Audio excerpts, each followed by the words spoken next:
So today on Culture Architects, we're joined by Richard Kopelman. Richard's the CEO of the business advisory and accounting firm Aprio. Richard and his whole company have had a pretty incredible 2024. Last May, Aprio was a recipient, and not for the first time, of the Top Workplace Culture Excellence Award. Earlier this year, Richard and other Aprio leaders were named in Forbes magazine's annual Top 200 CPAs list. And just this August, Richard was cited by the Atlanta Business Chronicle as one of the metro area's most admired CEOs. He joined the firm as a staff accountant a long time ago, more than 30 years ago. We'll talk about that some. And he eventually became managing partner and CEO in 2013. In 2017, he oversaw not only the firm's rebranding as Aprio, but also the adoption of their 31 fundamentals that make up the Aprio Way. That makes Richard a true culture architect in our book. And so we're excited to hear his story. Richard, welcome to the show. Glad to have you. Oh, David, thank you. Great to be here. All right. Appreciate you having me on. You My left pleasure. out that also left out that I changed my name also, and my legal name is also Aprio. I didn't know that. You didn't know my middle name is Aprio? Did you really? Are you serious about that? Yes, this is known in the profession for sure, but I didn't know about that. Because of some state laws, I legally added Aprio as a second middle name. That's funny. Interesting. All right. Well, you're going to have to tell me that story. All right. So let's go back to the beginning. So it is unusual, in my experience at least, for an accountant, a CPA, to be maybe as entrepreneurial as you have proven to be. And so take us back to when you first got into the accounting profession. You're just a regular staff accountant. Like, how did you get into accounting in the first place? Yeah, like most accountants, I majored in accounting at University of South Florida, graduated, and decided, there's kind of a split. You either decide to go into public accounting or you go to work for a company. Mm-hmm. And I chose to go into public accounting and sort of learn about various businesses and experience, lots of industries and hone my craft as quickly as possible. And public accounting is a great place to do that. So that's how I did it. And I majored in accounting because I couldn't figure out what to major in. And my brother's a CPA. Actually, he's one of our partners, my older brother, and who you've met Mitchell. And my dad had majored in accounting, and he had said, look, it's the language of business. So worst case scenario is you can use it in whatever you decide to do. Yeah. Yeah. So you came to, was HWA, was that the first company that is it HAW or HWA? HAW. There it is. Okay. So HAW. So when you went to, was that the first firm you worked with? Worked for a small firm in Tampa while I was in school. Okay. But in terms of full-time, after I graduated, HAW was now Aprio was my first and only home. I think I'm the only person. I don't think I have a single friend that is still at the same company they started at. Wow. I have a friend from college who's at the same company that he did a college interview, and he's been there for all these years. But so you started there, and how did you get into this sort of leadership track? So other people, spend their life being accountants, and you've moved into this leadership track. How did that transpire? Opportunities presented themselves along the way, early in my career, and through just there were pivotal moments. One was I was a young staff accountant, and the supervisor that I was working with went on vacation at the same time that a client need arose. Mm-hmm. And it was a pretty significant, large project. And I got to cut my teeth and really get a lot of experience where I got thrown into the deep end and told to swim and figure it out. Mm-hmm. And then the person I was partnering with to build our manufacturing and distribution practice decided to go work for a client as I was becoming a partner at the firm. Mm-hmm. And as a result of that, I walked into the then managing partner's office, John Miller, and I said, hey, I'll take on all of these responsibilities. And he said, great, go ahead. And I went back to my office, shut the door, and sat down and said, holy, what do I do now? What did I just do to myself? But these things, propel you because you have no choice. You have to perform, you have to execute, and you have to deliver for yourself, for your team, for the clients. Hmm. And so those created opportunities for me along the way that allowed me to propel my knowledge, capability, experience, knowledge of the business itself, how Hmm. the business actually operated. Yeah, which is different. So, in my experience, we talked about earlier, I've worked with a lot of CPA firms, and many of them, it seems to me, and I'm curious to get your take on this, it seems like many of them have managing partners who might rotate over time. And but you've been in this role as the managing partner CEO for quite a few years. Why does Aprio look at this differently, or what's your take on the concept of transitioning this periodically versus having a leader of the firm?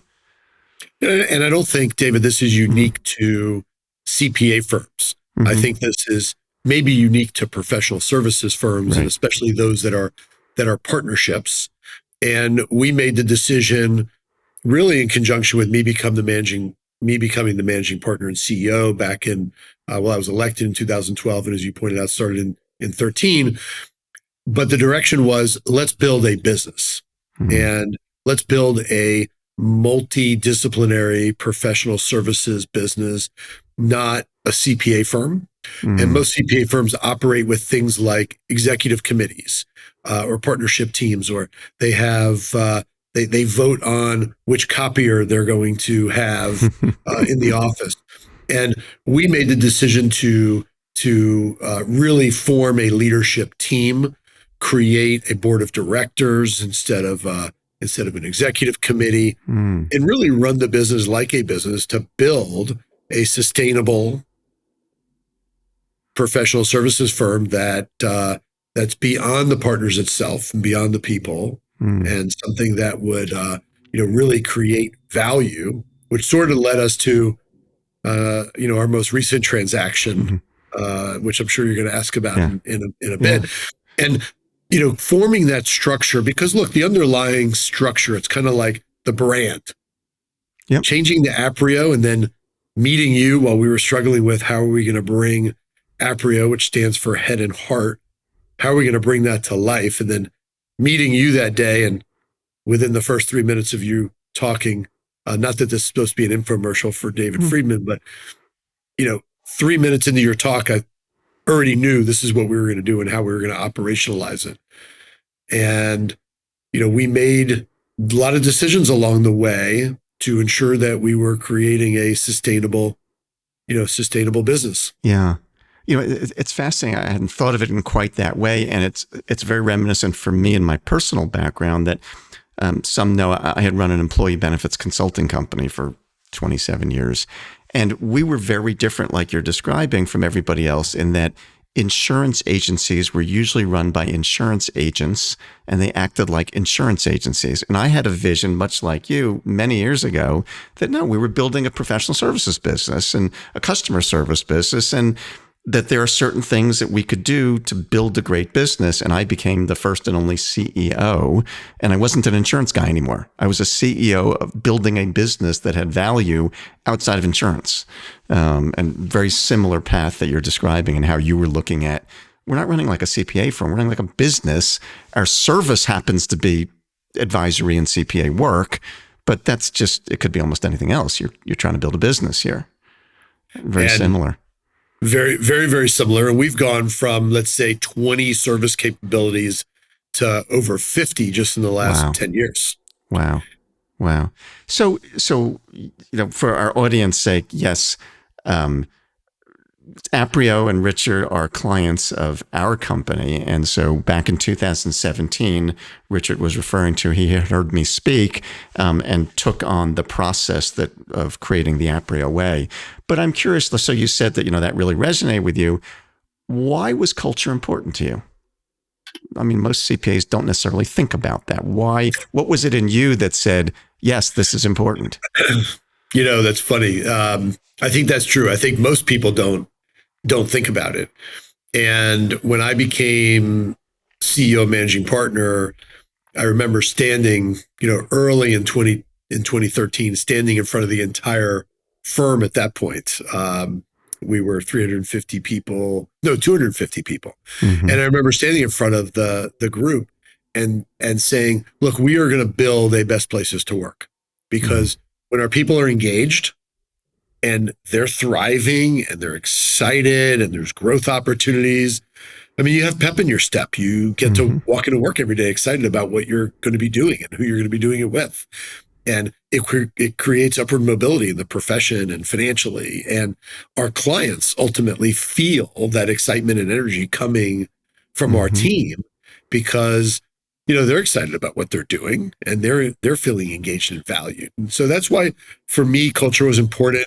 The recognition, if it came, was okay, that'll be fine.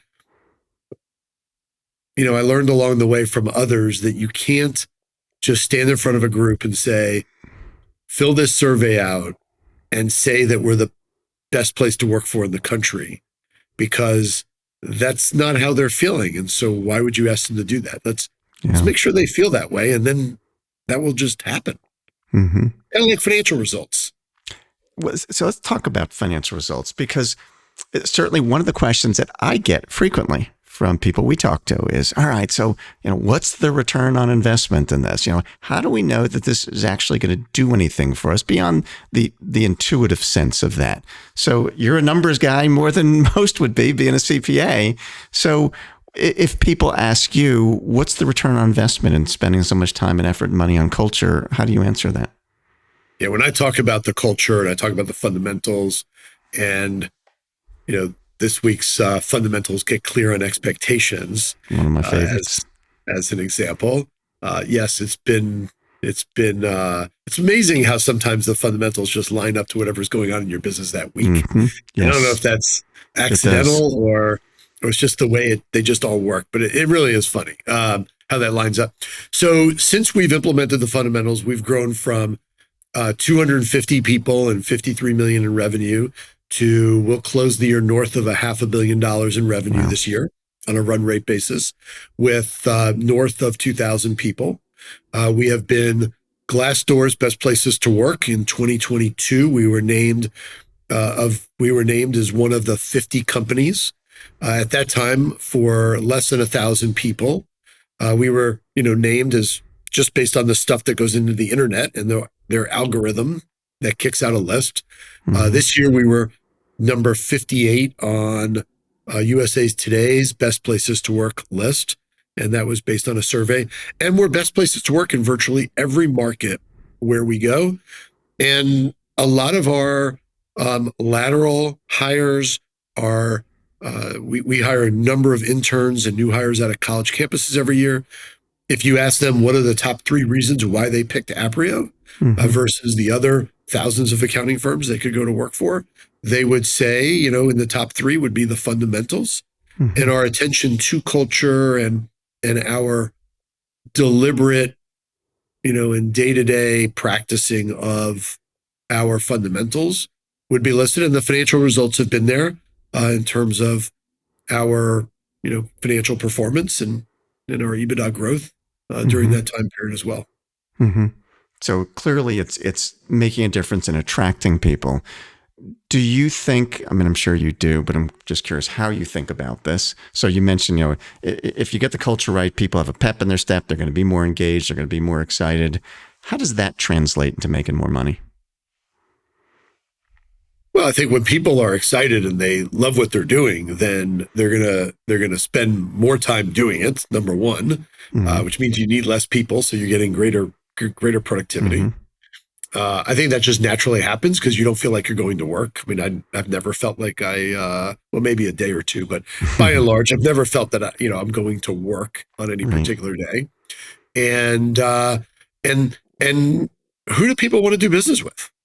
Do you want to go sit with an accountant who yells and screams at you and treats you like you're not important and you're not, valuable to that person as a from a relationship perspective? Or do you want to sit with people who are actually happy and engaged in what they're doing and excited about what they're doing and are interested in solving problems and helping people achieve their goals and outcomes? And that should be an easy answer. Yeah. Who do you have more fun with? So, and if you think about referrals, You were in the insurance business. A lot of your Mhm. referrals probably came from CPAs and banks and Yeah. lawyers. And who do people want to refer business to? People they like. Some, yeah, Yeah. people they like, that are having fun, that are, unfortunately, and I'm sure you do too. I know too many people who hate what they do, Yeah. hate it. And they tell me they hate it. And I'm like, God, that's got to be just miserable. Yeah. Yeah. I can't fathom that. But Miserable. there are a lot of people that go through life like that. Yes, not fun. So let's create a great environment, a fun environment, and something in a place where people enjoy what they're doing every day. Yeah. So, for our audience sake, some of our audience is very familiar with fundamentals, some less so. So, quick explanation: fundamentals are behaviors that a company practices, and so at Aprio, there are a set of 31 behaviors they practice, and they focus on one each week. So, as you look at your fundamentals, a couple questions. So, one that's a little unusual, not unheard of, but unusual certainly in a CPA firm. And some of the articles that have been written kind of seem to zero in on your focus on kindness. And I remember when we were building the leadership team, that was really important to you. So talk more about why was that one of your fundamentals and why is that so important? Yeah, for me, it's you can go through life and you can go through meetings and day-to-day activities with your people, and you can treat others. Um, well, let me tell a story actually. Sure.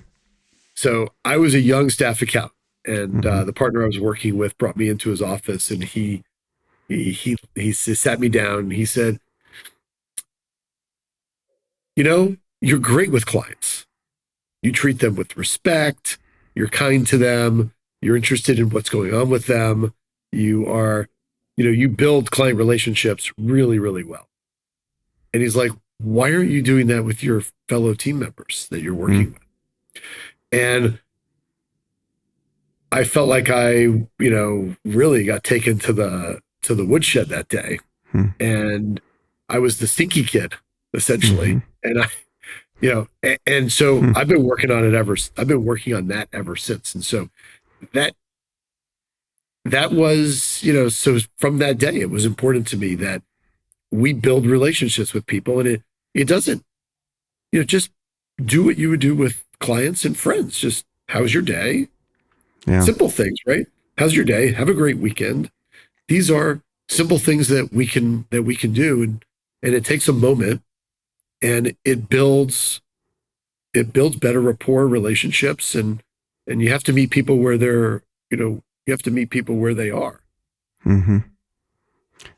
We have a client that actually I interviewed them on our podcast, Field Fastener, and I interviewed Jim Derry as their CEO. It's a great company, a distribution company in the Midwest.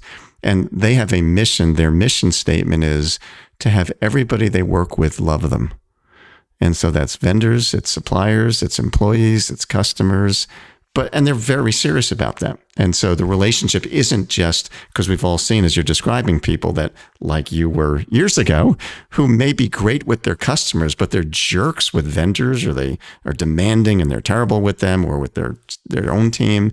And their attitude was, we want everybody who works with us to love us, that we care about relationships in all directions. We can't be very effective if we haven't built good supplier partnerships, and so on. So it's more of a universal view, like you're describing, of kindness. The entire ecosystem. Yeah. Yeah. And it's not something that I think is widely practiced in the accounting profession in particular. I mean, you have, a lot of very technical people. Mm-hmm. So I think, to focus on that every 31 weeks, and, really just think about and talk about, what does it mean to just be kind to people? Mm-hmm. And like you said, it's not just the people that you work with or your clients, but Yeah. vendors, partners that you have, partnerships that you have, Mm-hmm. families of, families of team members. Yeah. So as you look at your fundamentals, if you had to pick, I get asked this question of me sometimes, if you had to pick your favorite one or two, what would be your favorite fundamentals? It's funny. We ask people when we're coaching them. We Mm-hmm. ask this question: what do you think are the three you do the best and Mm-hmm. that you really like? And what are the three that you think you need to work on the most? Mm-hmm. Which is really interesting. So I like get clear on expectations. I think that's a good one. Mm-hmm. Speak straight really Mm-hmm. helps us have those difficult conversations in a kind way. I Mm-hmm. like be kind. Mm-hmm. Act with integrity. I know this is more than three, but act Mm-hmm. with integrity, which is really the basis of the accounting profession. Mm-hmm. Part of the ethics of being a CPA Mm-hmm. is integrity. So that one is obviously very, very important to us. Yeah. I always have a hard time with there are so many, like get clear expectations is definitely one of my favorites because I think the impact of making sure that in every conversation, everybody's on the same page has just enormous influence. But I get teased because there are so many of them. Well, this is one of my favorites because they're all important. They're all important. Keep They things really fun is a are. great one. Yeah. Yeah. Yeah. And as I'm sure you've seen over the years, there's a lot of interrelationship among them too, that it's hard to do one without another affecting them. Do you hear team members talk about how the fundamentals have impacted their personal lives? Um, have I heard about team members that Do any of have them talk about impacted fun? how it's So affecting one their of relationships at home or yeah. So I have heard people share with me that they have, used them with their spouses or mm-hmm, friends. One of our partners, his daughter and my son are good friends. mm-hmm, They are just friends, but they mm-hmm, talk about sometimes mm-hmm. what the fundamental of the week is, That's and they'll great. actually have a dialogue about it, That's which I awesome. really find, which I really find fascinating. Yeah. Well, as you've seen over the last 7 years, it just becomes part of how you look at the world. You go to a grocery store and you're thinking, oh, I know what fundamental that person could have done right now. It just becomes you become immersed in seeing the world through that lens. So You do. let's shift gears a little bit. And so you had referred to it in passing before. I'd like to come back to it. So you've had this enormous growth. You're making acquisitions all the time. So a couple questions about that. First of all, I want to know more about as you evaluate a potential acquisition. We'll go to the investment in a moment, but as you evaluate making an acquisition, obviously culture is really important to you. We want to make sure that you're bringing in people that are going to be a fit in the Aprio way. How do you go about evaluating that? And have there been firms that maybe you looked at and said, I just don't think it's going to work for us? I'll hit a second topic on that one, which is Sure. we just hired an executive recently who went through training, and part of the training is a video by you Mm-hmm. about the fundamentals. And when he got done with it, and he's been at small companies, large companies, very experienced. He called me. He goes, "Wow." He goes, "That's amazing. This is really incredible. It's incredible how much time the company is spending and investments that have been made in developing this." And so when I hear it out of seasoned executives, that Mm-hmm. does tell me a lot. In terms of M&A, at the very first meeting we have with any potential merger or acquisition target, we give them a card showing them the fundamentals of the week, and we actually talk about it for a couple of minutes. Mm-hmm. And I've actually been in meetings where it has landed very poorly. You can immediately see there's a aversion and negativity around the fundamentals, and it's just not how they think, behave, or want to think or behave. Mm-hmm. And so we've walked away from a number of transactions where it just didn't resonate. On the flip side, I've been in Mm-hmm. meetings where firms have pulled out their fundamentals Mm-hmm. and have said, hey, we do the same thing and here's ours. Or firms that have lined theirs up with, they've lined our fundamentals up with their core values Mm-hmm. and start to see them inside of us. They can Mm-hmm. start picturing what is it like to be part of Aprio. Mm-hmm. So it's Yeah, been tremendously helpful. very cool. And so how many acquisitions have you done the last, 5 years or so? Yeah, since we put the fundamentals in place, I think we've completed 22 Wow. or 23 Wow. since we implemented those in That's 2000. I think it was 17. We actually did it in June of 17. Was it June? Yeah. I think it was June of 17. It was 2017. That's a Yeah. lot of acquisitions, a lot of new people to fold in who all had their own previous culture as you brought them in. So how has having a set of fundamentals in the Aprio Way made it easier to integrate a group, even if they're reasonably aligned? You still have to get them integrated into being like Aprio. How has having fundamentals helped you to do that? So last year alone, we integrated 600 people that came through mergers and acquisitions in a 12-month period of time. And I get asked that question a lot. And I actually think the cultural piece has been one of the easier parts of our integrations because of the fundamentals. In fact, in some cases, before the merger is completed, the firms are getting our fundamental weekly emails as part of the practice. They're getting the Monday email from us and they're circulating it to their team. Nice. So their teams are already getting used to seeing it and hearing about it and know about it. We, of course, talk about it on day minus 45 when we do the announcement to their teams about merging with Aprio. We introduce the fundamentals to them there. And since it's the language of how we all speak with one another and how we are addressing day-to-day business activities, it makes it, pretty easy. It makes it much more seamless. Yeah. Which is so fascinating because so many other companies talk about how difficult it is to integrate new people into a culture when you've made an acquisition, but it doesn't need to be. But when your culture is not defined and it's not practiced, of course it's going to be hard. Yeah. Yeah. And that's how I describe our culture to people. I tell them it's defined and practiced. Yeah. Yeah. Sounds pretty simple. So talk about, you referred earlier, just sort of in passing, there's been some big news recently about you've gotten some investment and to help fuel some of this growth. Talk about, so what's happening and why? Yeah, we brought an investment partner in by the name of Charles Bank. They came in about almost 90 days ago to work with us to continue to evolve the business, make the investments necessary, and continue the transformation to building a world-class business and building the CPA and advisory firm of the future. So that means investments in things like technology, investments in people, strategy, new service capabilities. And as part of that, you split the company into two pieces, right? Well, we're still operating Aprio from a market presence standpoint, and legally we have to operate for regulatory purposes, we operate under the alternative practice structure, where we have separated the pure CPA firm from all other business operations. But from the marketplace standpoint, there's nothing different there. It's just still Aprio. It's still Aprio. Got it.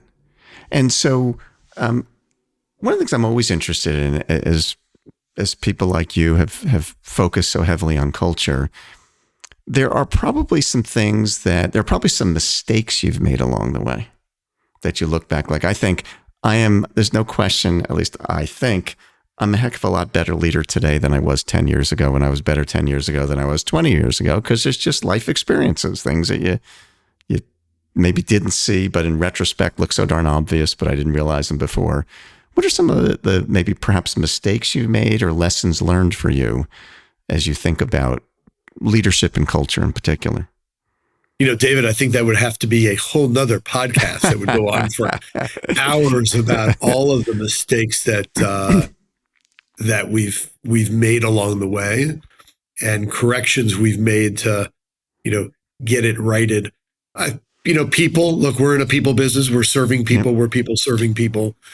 So lots of people mistakes along the way, sometimes putting people in the wrong positions, which I think, using the fundamentals today, helps us speak straight is a great example. Or walk in your client's shoes or walk in your partner's shoes might be, something we would say, and use that as a way to ensure that we're putting people in the right roles, getting clear on expectations, making sure people are successful by being clear on what is expected of our team. We've had some disruptions in our business because those people were not following, and this is before we had the fundamentals, but they did not follow. In hindsight, when I think about it, people that have left weren't following the fundamentals. And probably if we had them in place, they wouldn't be here, because I think they wouldn't have been there. They wouldn't have been at the firm at that time. I think one of the things the fundamentals give us for sure is it helps people check out of Aprio if they don't fit. Because people will not stay at a business where the culture is defined and it is the opposite of how they behave. And it's a good thing to eliminate them. It's a great thing. So I think people do self-select out of the business if they don't want to, if they don't see themselves following these fundamentals. So if we go back to 2017, if you can remember when we were first creating the fundamentals, I can picture the room we were in your old office, where we had a whole bunch, there was a lot of people in that room, starting to brainstorm the fundamentals and things. And I think about, as they were first introduced, we did lots of those rollout meetings back then. Was there resistance in the organization, do you think, to being this formal or structured? Like, there are some people, in my experience, there are some people who have this, I think, just personally, a little bit of a naive view. Oh, you shouldn't have to talk about all this stuff. It just ought to be, that's just the way we do things around here. And why do we have to be this structured? And I'm curious, did you run into, and perhaps do you ever run into, even these days, people who wonder why we're so rigorous about, yes, the culture is important, but we have to do this stuff every week. Did you run into that, and how do you respond to that when you see it? Yeah, I'd say the only thing I run into lately is people are like, why 31? Yeah. Why is it at 28? Why is it at 29? Or they meet somebody who you've worked with and they only have 27 and they're like, why do we have 31? I would say I run into that more than anything, which is funny. And I go, I just respond to, well, we just have 31. It's, it's a great number, especially if you think about ice cream. So I don't run into resistance on it. We could always do a better job. I mean, everybody can always do a better job of practicing it and making sure that they are, using it at the beginning of every meeting, for example. But I will say I see more people stopping meetings and saying, wait a second, we didn't start with the fundamental of the week. Nice. Than I do anything else. And we have amazing proponents around the organization. You always have your, call it 1/3 of people who are evangelists for the fundamentals. And so we have some great evangelists around the organization that view it as part of the secret sauce of the business. Nice. So, you mentioned, or I noticed that on your website, I think it is, you talk about the fact that you've got your average tenure of your people seems to be probably longer than I would imagine most firms are. It was like 7+ years or so is the average tenure. I'm assuming that I was going to ask you, like, what do you attribute that to? And I'm imagining you're going to tell me probably a lot of that is the culture. Is that true? Yeah, a lot of it's the culture. Some of it is the profession. I mentioned earlier, I don't, my friends, and I'm thinking about my college friends that are not, in the same companies that they started. But many of my partners either started their career with Aprio or started with a firm that's merged in with us. So there is a lot of longevity inside the organization, as you pointed out. And I think today, certainly the culture is a big element of retention. Yeah. So I'm curious, in the acquisitions you've made some, I know at least one, I think in India, am I correct? Or the Philippines? You were in the Philippines. So you've made some acquisitions overseas. Tell me about what challenges does that create, if any? Yeah, just one. So we have really two, actually. So we have two offshore teams, one in the Philippines, that's about 300 people today. And then we have another one in Medellin, Colombia. Okay. So we have translated our fundamentals in Spanish. So if you ever need them in Spanish, by the way, we have them now in Spanish. Well, in the Culture Suite software, by the way, you can hit a button now we've added, and it will automatically translate them into Spanish for you. That's awesome. Who knew? Yes. Yes. I'm sure that we're, maybe that's how we did it. Maybe we just did. Well, there's some updates that I'll tell you about that, we should talk about, but go ahead. So in the Philippines, we were building a team with a third-party BPO. Mm-hmm. And we built that team from 6 people to 86 people. And in 2022, we acquired that team from the BPO. And today, that team is now part of Aprio Philippines, Inc., a wholly owned subsidiary of the firm. And I've had the opportunity to go and meet with the team twice. And I was there for a holiday party a year and a half ago, roughly. And one of the things that we did at that, or that was set up at that meeting, or not that meeting, at that party, was some contests and prizes. And one of them, 2 of them were around the fundamentals. And we have people in the Philippines that in 60 seconds or less can name all 31 fundamentals. Wow. Without repeating them. And I think maybe she might be able to do the one lady who won the contest. I think she does them in order, as a matter of fact. Of course, you and I know they're not. I couldn't even do that in my own. Right. As you and I know, they're not meant to be memorized like that. It's really resonated in the Philippine culture, the fundamentals.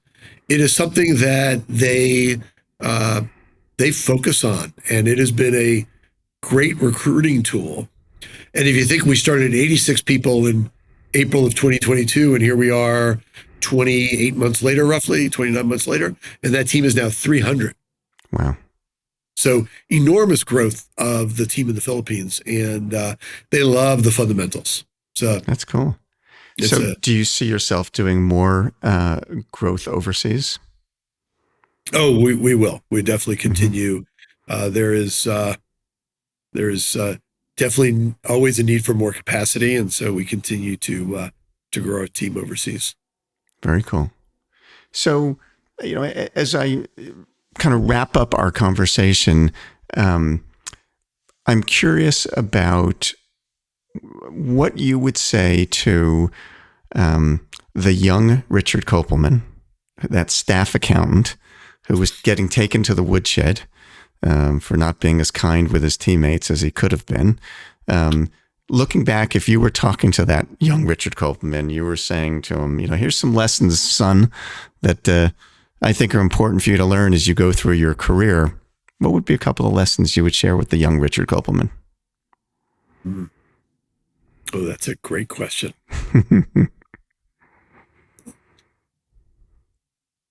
Lessons I would share with the young Richard Kopelman. Tied, David, or not tied to the fundamentals? Either way.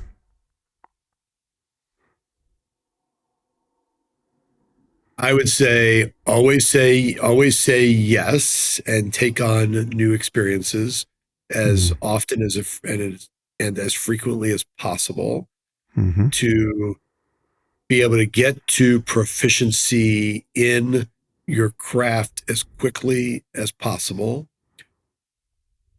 Build and maintain and